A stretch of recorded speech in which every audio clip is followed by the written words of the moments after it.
Los grandes momentos de la historia paren grandes procesos, paren grandes hombres, pero paren grandes pueblos también. Y leí en estos días que un autor decía que los grandes hombres del pasado hubiesen querido nacer en este tiempo. Porque son las grandes crisis las que demandan creatividad, inventiva y respuesta. No son los tiempos de bonanza que sacan a las personas con carácter y que sacan a las personas que aportan. Son los tiempos de crisis. Y existen momentos de transición o transiciones en la historia en las que Dios levanta personas para cumplir sus planes. Estuve revisando un documental de esto de las placas tectónicas y le voy a decir lo que me dejó eso. Y yo dije, lo voy a tomar como ilustración, introducción a mi mensaje. Son de la litosfera, es la parte más superficial de la Tierra, y las placas tectónicas son precisamente esas superficies externas que tienen cierto grado de homogeneidad, que aunque se mueven, ellas mismas no se degradan. Y algo que me enteré es que supuestamente la Tierra es el único planeta que cuenta con eso de placas tectónicas.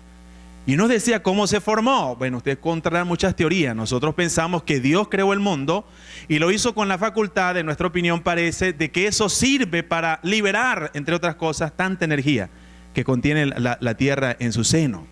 Esas placas se mueven con frecuencia, liberan energía, se ajustan nuevamente. Hay una teoría que dice que por ahí salen los continentes y demás. Pero ¿qué tiene que ver eso con lo que quiero contarles? Yo pienso que nuestras vidas como personas, como matrimonio, como familia, como iglesia, como nación, como mundo, hay placas que constantemente se están moviendo, hermano, y tengo la impresión de que estamos en transiciones importantes, no solo en la vida del país, sino en transiciones importantes del mundo. Las placas del mundo se están moviendo, las placas de la familia se están moviendo. Hay transiciones y esas transiciones demandan de nosotros preguntarnos cómo vamos a responder a ellas. Yo quiero que revisemos a partir de hoy la vida de una persona que Dios usó como instrumento en su generación. Nos daremos cuenta de que Dios le usó para sus propósitos divinos a pesar de sus dudas y a pesar de sus debilidades. Con el nacimiento de este niño se iniciaron una serie de acontecimientos que cambiarían el curso de toda la historia. Y no solo de la historia, sino de naciones enteras, de personas y de familias. Tales acontecimientos están narrados en la Biblia, en un libro que se llama Éxodo. Y a la vida a la cual voy a hacer referencia es a Moisés. Yo quiero que hablemos acerca de Moisés en una nueva serie de mensajes, que en el marco general de Asume tu parte he titulado Asume tu parte, dedícate totalmente al Señor. Y vamos a ver a Moisés como un ejemplo de humildad.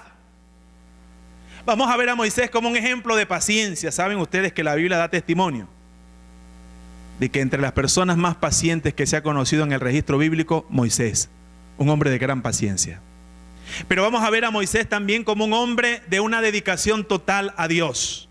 Porque ese caudillo, y estamos hablando de épocas históricas diferentes, diríamos ese líder, Dios lo levantó en un momento especial en la transición que estaba viviendo el pueblo hebreo. Moisés se levantó para defender a un hebreo que estaba siendo maltratado. Moisés se levantó para atender un llamamiento en una zarza que ardía y no se consumía. Moisés se levantó porque fue un niño que nació de una manera milagrosa. Vamos a ver un carrizal en un río caudaloso y muy conocido, puesto allí en las manos de la providencia. Moisés se levantó para sacar al pueblo de la esclavitud, acompañarlo en el desierto, darle ley y llevarlo a poseer una tierra que Dios les había prometido. Moisés fue en su momento, un hombre de su historia. Ahora, permítanme decir algo, porque esto de los conceptos de liderazgo, quienes los han estudiado sabrán que el liderazgo comenzó pensando que los líderes eran personas casi como semidioses. Eran superdotados, eran personas especialísimas que venían a este mundo a hacer cosas que más nadie podía sino ellos, porque fueron señalados por los dioses. Después la historia del liderazgo comenzó a considerar que no era tal cosa, aunque hay personas que se destacan, y pasamos a la etapa en que un líder se consideraba aquel que tenía ciertos rasgos, carisma y una cantidad de cosas. Luego la teoría del liderazgo pasó a otra etapa, ya no eran solo superdotados, casi que dioses, No era la teoría de los rasgos, sino que era la teoría de personas que asumían cierta conducta en ciertas situaciones. Y si resolvían, y si daban respuesta, esa persona era un líder. Después de eso se comenzó a considerar que un líder no era el que tenía conocimiento, tenía título, tenía grandeza, sino el que resolvía en el momento que se necesitaba. Ese se convertía en el líder del momento. Y finalmente te está hablando de que un líder es una persona que ejerce influencia positiva sobre otro. Así no hable mucho, así no sea carismático, pero si esa persona Dios la usa para influenciar a un grupo de personas y hacer un movimiento de bien, se considera él está ejerciendo un liderazgo. El liderazgo ha pasado por varias etapas. Y aquí vemos un líder que Dios llamó, un líder que tenía defecto, un líder que dudó, un líder que golpeó la piedra, un líder que fue humano, pero que fue un líder que se dedicó al Señor en un momento de transición en la historia del pueblo hebreo. Éxodo retoma la historia donde la dejó Génesis. Para que usted sepa, Éxodo relata acontecimientos 350 años después que murió José. Acabamos de estudiar la historia de José. En Génesis supimos de José como ejemplo de integridad, como ejemplo de una persona noble y como ejemplo de una persona bondadosa y respetuosa y perdonadora. Eso fue José, un joven de integridad, un joven de bondad y perdón, que fue maltratado por sus hermanos, vendido como esclavo, acosado sexualmente por la esposa de su jefe, llevado injustamente a la cárcel, pero que se mantuvo fiel al Señor y llegó a ser un prominente líder en Egipto. Dios lo usó para diseñar un plan que le dio alimento a todo el mundo conocido en un tiempo de hambruna. Ese fue un líder de parte de Dios. José diseñó ese plan. José diseñó ese plan en medio de esta situación crítica, se reencontró con su familia, perdonó a sus hermanos y les preparó un sitio en una tierra que se llamaba, ¿cómo se acuerdan? Gosén. Quiero que veamos Génesis 47, versículos 5 y 6, para que veamos que el faraón, en Génesis 47, versículos 5 y 6, el faraón fue benévolo con el pueblo hebreo. Entonces Faraón habló a José diciendo: tu padre y tus hermanos han venido a ti. Versículo siguiente: la tierra de Egipto delante de ti está. En lo mejor de la tierra haz habitar a tu padre y a tus hermanos, habiten en la tierra de Gosén, y si entiendes que hay entre ellos hombres capaces, ponlos por mayorales del ganado mío. Faraón fue benévolo con ellos. ¿Y qué hizo el pueblo? El pueblo creció allí. Vamos a notar el contraste en esta introducción de la serie.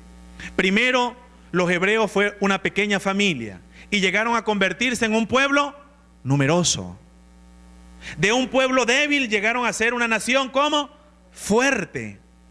De un grupo limitado y escaso se hicieron de propiedades y gran influencia. De una gente refugiada en una tierra extraña, Dios los sacó para poseer una tierra que les había prometido.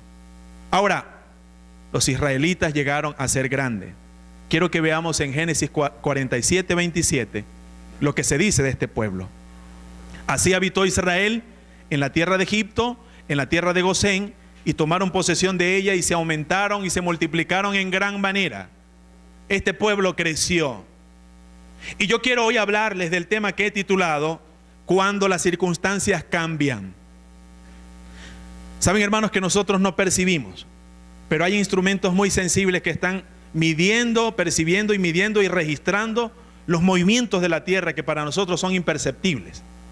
Y nosotros no nos damos cuenta, pero constantemente hay movimiento en este planeta. Como no nos damos cuenta que nuestra vida se está moviendo constantemente y que Dios está obrando y que Dios está trabajando y que Dios está haciendo cosas.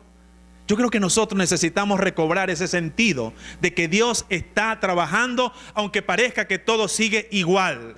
Que Dios está obrando en su mundo. Este pueblo creció, aumentó. Y quiero que consideremos tres cosas bajo el tema que, como he anunciado, he titulado Cuando las circunstancias cambian. Cuando las circunstancias cambian, necesitamos disponernos a interpretar lo que Dios está haciendo. Necesitamos discernir lo que está pasando. Vamos a leer ahora sí en Éxodo capítulo 1, los versículos 1 al 13, de lo que vamos a hablar en esta ocasión. Estos son los nombres de los hijos de Israel. En la Biblia hebrea La costumbre de los autores era nombrar los libros por la primera frase. Este libro se llama Estos son los nombres, que nosotros conocemos como Éxodo, que narra la salida de Israel, su travesía por el desierto hasta sentarse a las riberas de la tierra prometida. Los hijos de Israel que entraron, y yo quiero que se centre aquí por favor en esta palabra, porque le voy a decir una cosa: no todos los que entran salen.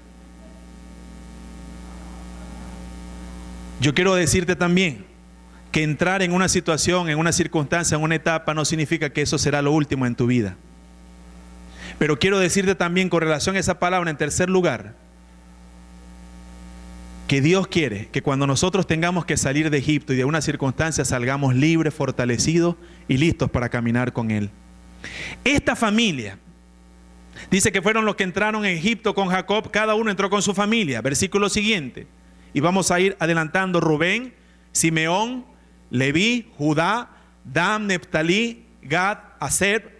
Y murió José y todos sus hermanos y toda aquella generación. Y aquí está. Yo quiero detenerme aquí también en esta palabra. Me parece importante. Porque algunos que entraron allí no salieron, murieron.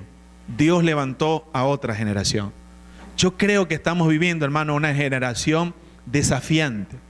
A mí me parece que el mundo está desafiante no solo en el sentido global político.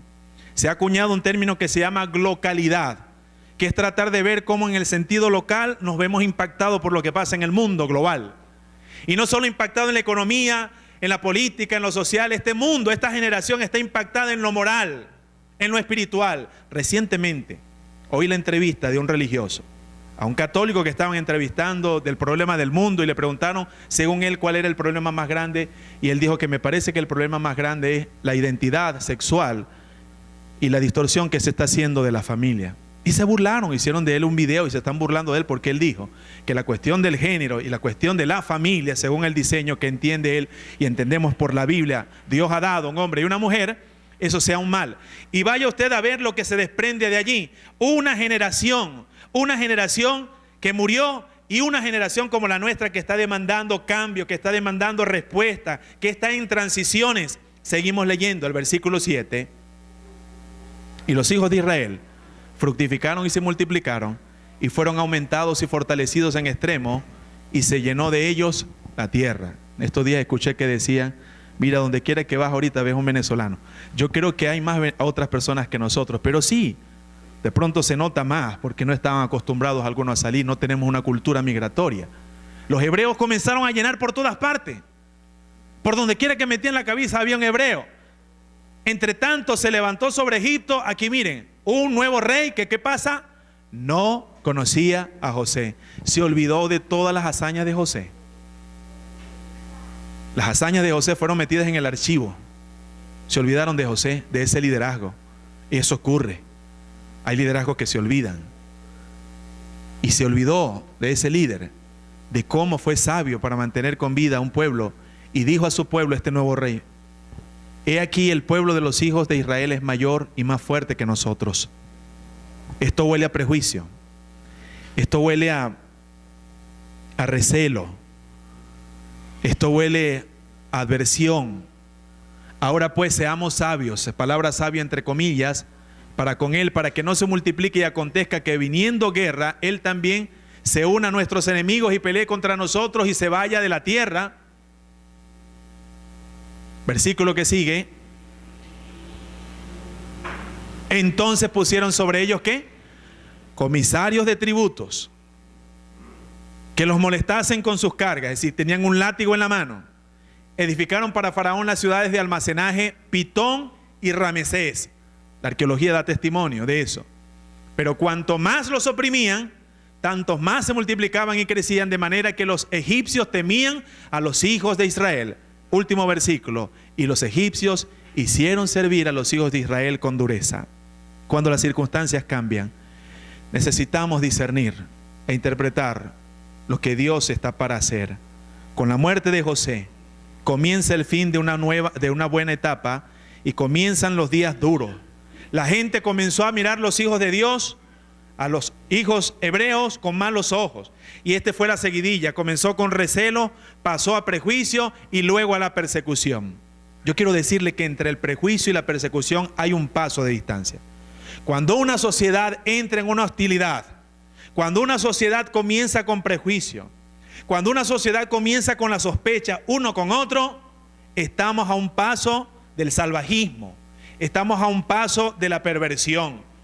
Y la historia lo cuenta, cuando por ejemplo aquel régimen nazi, que se le metió en la locura a esa persona, de ir contra los judíos, la seguidilla fue la misma, hermano.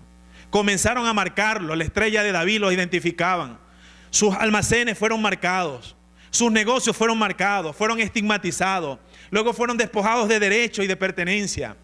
Luego esas personas fueron humilladas y luego esas personas fueron puestas en sufrimiento y hasta tentaron con su muerte. Todo comenzó con un recelo y con un prejuicio. Todo comenzó con un pensamiento nocivo y terminó con una sociedad alocada. Eran tiempos difíciles. Dejaron de ser pastores de ovejas y comenzaron a fabricar ladrillos. Ustedes tienen que recordar que en Génesis 46, 31, 33 y 34, no vamos a leer.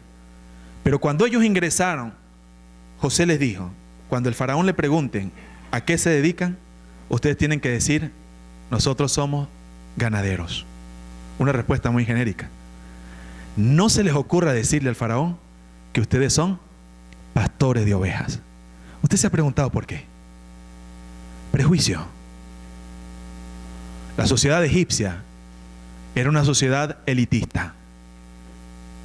La sociedad egipcia era el imperio de entonces y era una sociedad sofisticada. Los egipcios pensaban que no había cosa más baja y retrasada para su cultura desarrollada que ponerse a pastorear ovejas. Su escritura cuneiforme, sus jeroglíficos, primero jeroglífico y pasaron a la escritura cuneiforme. Cuneiforme viene con utilizar cuñas para comunicarse.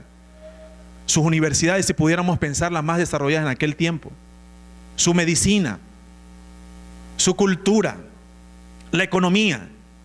Entonces le dijo, díganle en general, nos dedicamos a cuidar animales, pero no le digan que son pastores de ovejas. Comenzó el prejuicio. Hermanos, como hay el prejuicio también contra aquellos que quieren seguir al Señor. Es impresionante. Si usted habla de lo que sea y usted comparte lo que sea y usted canta lo que sea, usted está bien con la gente. Pero en lo que ellos saben, cómo usted lleva su vida y que su vida personal, su vida familiar y su vida laboral, la lleva conforme a los principios del eterno Dios y de la palabra, usted va a tener problemas con este mundo prejuicioso. A usted lo van a rechazar. Llegó otro faraón. Entonces, primero, pastores de ovejas. Segundo, un faraón que no le interesaba nada de José. Tercero, una gente que estaba creciendo y estaba agarrando fuerza. Y eso comenzó a levantar el ambiente al punto que todo cambió. El estilo de vida cambió y comenzaron entonces a someterlos a opresión y a dolor. Estuve pensando que Faraón es un buen representante del diablo. ¿En qué sentido? Todos los que son aquellas personas que oprimen a otro siempre hacen uso de la carga sobre otro y siempre hacen uso de sembrar amargura en el corazón de las personas. Satanás sabe que cuando pone carga en la espalda de una persona y cuando llena el corazón de amargura de una persona, es muy difícil que esa gente salga de ese Egipto. Porque el ladrón vino ¿para qué? Para hurtar, para matar y para destruir. Y es lo que ocurre con muchos matrimonios. Cuando andan con una carga pesada y cuando el corazón de los esposos se llena de amargura, es difícil salir de Egipto. Es la mejor manera de subyugar un matrimonio. Y vemos a hoy muchos jóvenes cargados de vicio y con los corazones llenos ¿de qué? De amargura. Esta mañana una persona con lágrimas en los ojos pedía oración. Después mi sermón me interrumpió y me dice: oren por mi hija. Es una muchacha joven, pero tiene el corazón lleno de amargura. Porque cuando la carga es pesada y cuando el corazón está lleno de amargura, ninguna persona sale de allí. Satanás viene y oprime con sus cargas de pecado. Satanás viene y oprime con la carga del pasado. Satanás viene y oprime y llena el corazón de amargura y frustra a la gente porque él sabe que es la mejor manera de tenerlo esclavizado y que no sea libre la persona. Y en este tiempo Nosotros necesitamos conocer al Dios de la historia. Hace un poquito escribí así: cuando termine el último capítulo de la historia de Dios, yo seguiré fascinado por el Dios de la historia que se reveló en Jesús. Y Morgan Freeman pasará a la historia. Muy buena programación, excelente producción. Yo la veo y la recomiendo. No porque dude de mi Dios. Yo quiero saber lo que creen otros, quiero saber las preguntas que otros se hacen, cuya respuesta yo sé que está en mi Señor Jesucristo. Pero no solo tratar de contar la historia de Dios, es también percibir al Dios de la historia obrando y recordar que el Señor, aunque cueste creer a veces, Él está al control, que el Señor sabe todas las cosas, que aunque todo cambie, yo tengo que pedirle: Señor, abre mis ojos para ver lo que tú estás haciendo en medio de esta placa tectónica que se está moviendo en mi vida, que se está moviendo en mis hijos, que se está moviendo en mi familia, que se está moviendo en mi país. Yo quiero recordar que tú eres el Dios de la historia. Tú eres el Dios de mi historia. Extraño poder ese, ¿saben? Que tiene la amargura, que nos hace olvidar las mieles de la provisión divina. Personas que cuando están pasando por momentos amargos o momentos de gran carga, se olvidan que Dios les sanó, que Dios les salvó, que Dios les libró, que Dios les proveyó.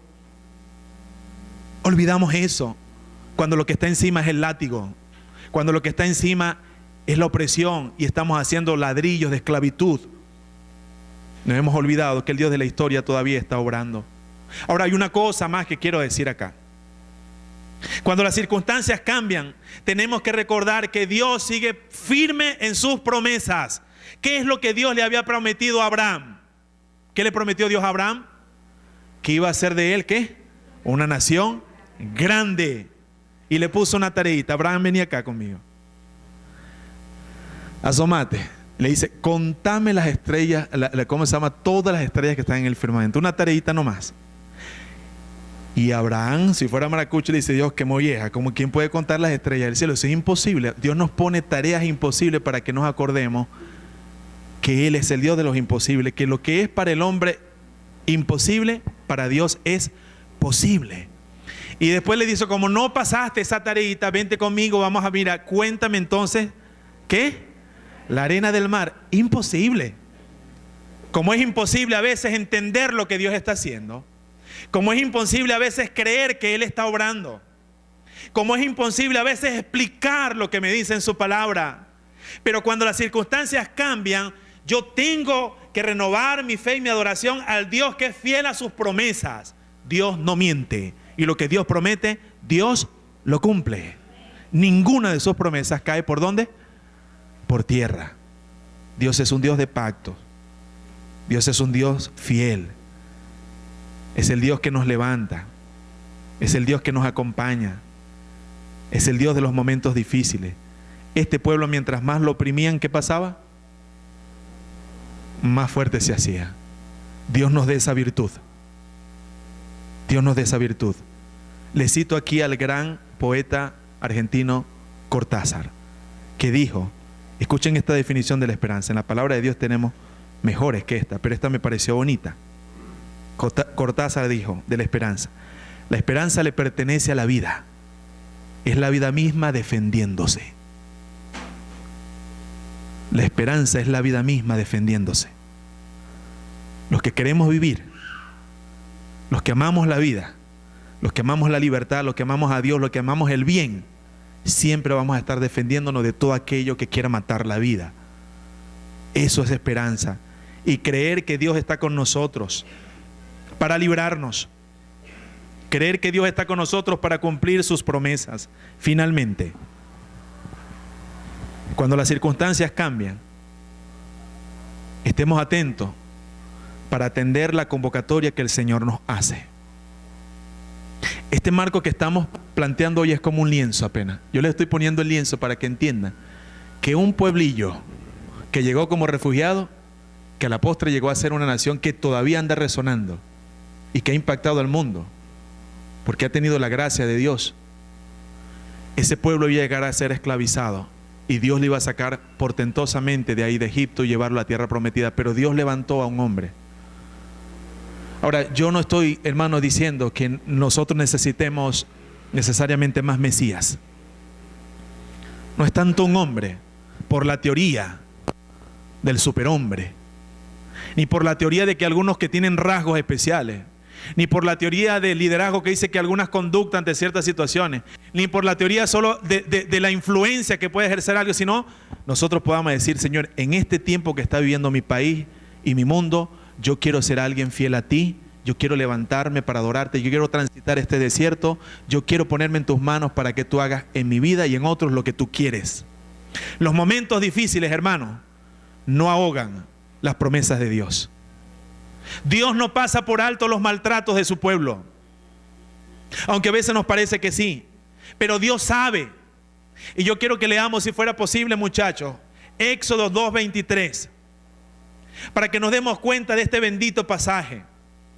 Éxodo 2:23 dice: aconteció que después de muchos días murió el rey de Egipto, ese que se le ocurrió el plan de oprimir al pueblo, de ponerle al pueblo un látigo encima y de llenar su corazón de amargura. Ese murió de amargura, y los hijos de Israel gemían a causa de la servidumbre y clamaron.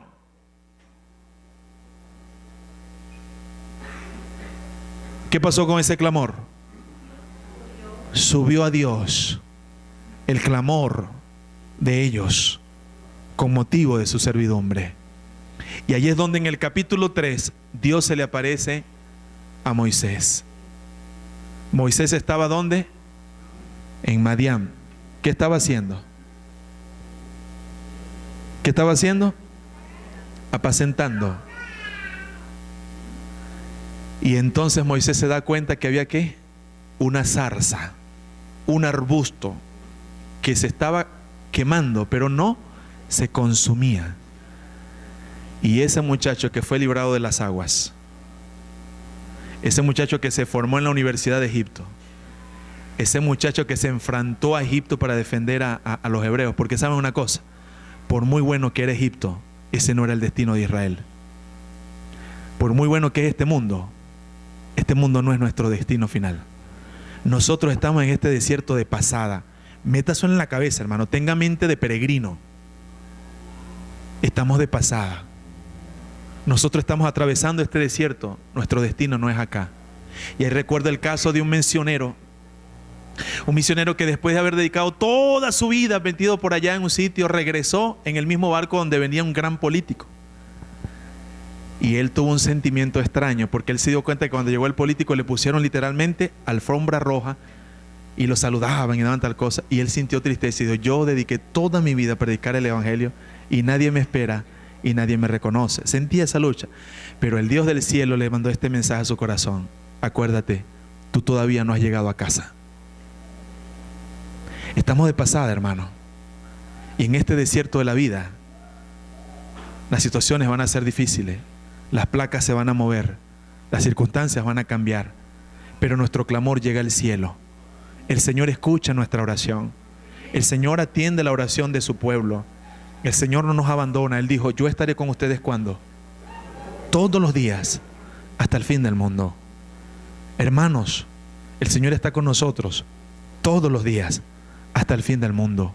Cuando se baje el telón y el último compás suene, nosotros sabremos, ya de anticipado lo sabemos, que la victoria es del Cordero, que las tinieblas no prevalecen, que la luz resplandece, que la verdad triunfa, y que Dios espera que entre tanto nosotros seamos capaces de responder a la altura de las circunstancias que estamos viviendo, para que el Señor se glorifique con su fe en nuestra vida y en la vida de muchos.